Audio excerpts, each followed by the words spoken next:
재테크 트렌드 김보선입니다. 금리는 재테크하는 데 있어서 가장 큰 변수로 꼽힙니다. 그런데 지난주 기준금리가 3년 만에 전격 인하됐죠. 연 1.5%, 그동안 최저 수준이던 1.25%보다 불과 0.5%포인트만 높은 상황입니다. 그야말로 금리 빙하기라고 불리는데요. 이런 상황에서 그동안 예적금을 위주로만 투자하신 분들이라면 재정립이 반드시 필요할 겁니다. 오늘 재테크 트렌드를 통해서 금리 인하기 자산 배분 전략 체크해 보시죠. 네, 시중은행과 증권사 PB들에게 의견을 좀 물어봤습니다. 우선 가장 보편적으로는 예적금 위주에서 채권형 펀드 쪽으로 갈아타는 것이 위험 성향이 낮은, 그러니까 위험을 최대한 피하고 싶은 투자자들에게는 가장 좀 보편적인 선택이 될 것 같습니다. 채권 같은 경우에는 금리가 하락할수록 오히려 가격이 올라감으로써 수익률이 상승하기 때문인데요. 은행권 WM센터에서도 이러한 시각을 제시했습니다. 우리은행 양재남 금융센터 조현수 PB 팀장인데요. 보수적 투자자 예금에서 채권형 펀드로 추천을 했습니다. 그리고 비교적 안정적인 1에서 6등급 중에서 6등급에 해당하는 가장 안정적인 채권 펀드 같은 경우에도 연 2.5에서 3%의 수익을 기대할 수 있어서 정기 예금보다 유리하다, 이런 시각을 제시했습니다. 미래에셋대우 같은 경우도 비슷한 시각 제시했습니다. 최근 들어서 글로벌 채권 투자 펀드 쪽으로 많은 수요가 집중되고 있고 수익률도 꽤 괜찮은 편이라고 추천을 했고요.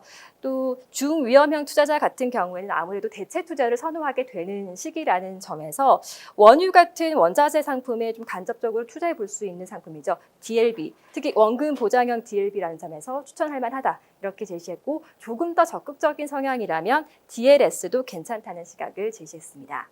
미래에셋대우 갤러리아 WM센터를 찾아가서 자세한 얘기 들어봤습니다.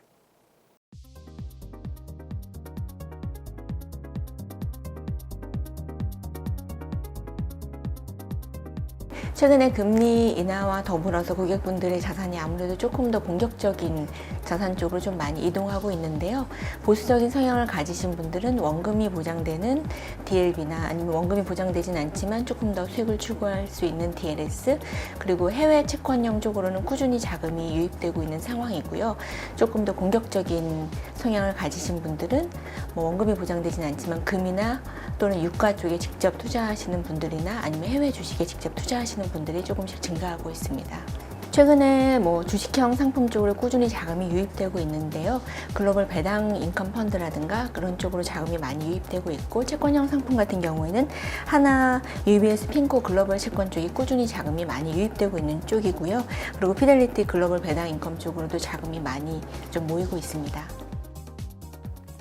자, 그런가 하면 고액 자산가들에게는 사모 부동산 펀드가 여전한 인기라고 합니다. KB증권 도곡 스타PB센터의 안예희 부지점장의 의견인데요. 사모 부동산 펀드 중에서도 특히 대출 채권형 펀드가 연 5%대 높은 금리를 제공하면서 투자자들의 많은 문의가 잇따르고 있다고 합니다. 부동산 펀드와 함께 다음으로는 또 주식시장에 대한 의견도 살펴볼 수 있을 것 같습니다. 삼성증권 김범준 수석연구위원인데요. 이번 기준금리 인하를 통해서 크게 두 가지 영향이 있을 걸로 보고 있습니다. 성장성이 높은 기술주 또는 인컴형 자산인 배당주라든지 리츠에 대한 선호도가 높아질 수 있다라는 의견을 제시하고 있습니다. 관련해서 ELS와 관련된 의견도 있는데요. 우리은행 같은 경우 6개월에서 최대 1년 내에 상환받을 수 있는 구조의 리자드형 ELS를 추천할 만하다, 이런 의견을 함께 제시하고 있습니다. 자, 그리고 앞서 설명드린 채권 투자에 있어서도 조금 더 적극적인 성향이라면 신흥국 채권에 주목해 볼 만합니다. KB증권의 의견 계속해서 보도록 하겠습니다. 안예희 부지점장인데요. 특히 신흥국 채권 중에서도 브라질 채권에 주목을 했습니다. 브라질 채권 연금 개혁안에 대한 효과, 반사이익이 기대가 된다는 의견인데요.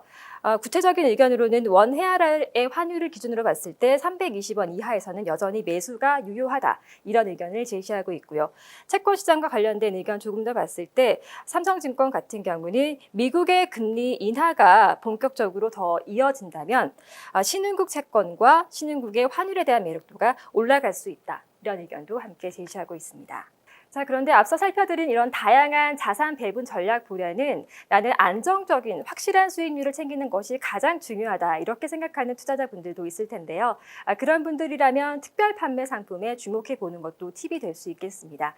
은행권에서 판매하고 있는 특판 예적금이라든지 증권사에서 판매하고 있는 특판 발행어음 상품들을 보면 최대 연 5%대의 높은 수익을 챙길 수 있다는 점 참고해 보시기 바라겠습니다. 모처럼 저금리 시대에 이기는 투자하시기 바라겠습니다. 재테크 트렌드 김보선입니다.